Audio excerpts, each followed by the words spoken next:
Hello guys, അപ്പോൾ ഇന്നത്തെ video എന്താണെന്ന് വെച്ചാൽ ഞങ്ങൾ ഇന്നെന്താക്കി പോകുന്ന നമുക്ക് നോക്കിയാലോ.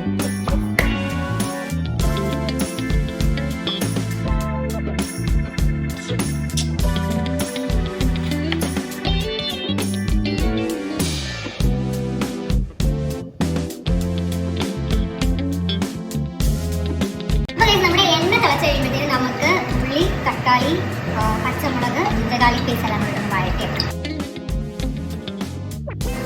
സവാള ഇട്ട് ഫസ്റ്റ് വഴറ്റി എടുക്കണം. അപ്പോൾ നമ്മുടെ ഉള്ളി ഏകദേശം വഴറ്റി വന്നിട്ടുണ്ട്. നമ്മുടെ ഉള്ളി ഏകദേശം വഴറ്റി വരുന്നത് തക്കാളി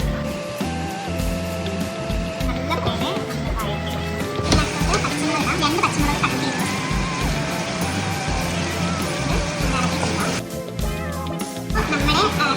ഉള്ളി തക്കാളി എല്ലാം വാടി വന്നിട്ടുണ്ട്. ഇനി എന്താ ചെയ്യുന്നത് നമ്മുടെ ഉപ്പും ജിഞ്ചകാളി പേസ്റ്റ് ഇതിലോട്ട് ആഡ് ചെയ്യണം.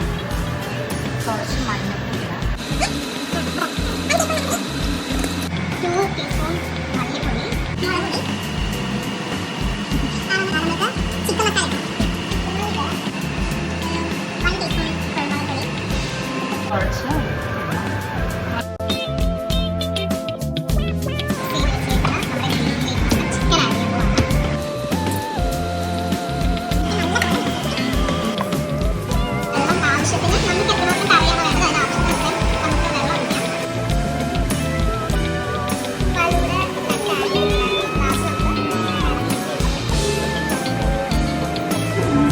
ഇത്രേ ഉള്ളൂ. നമ്മുടെ ചിക്കൻ കറി റെഡി ആയിരിക്കുകയാണ്.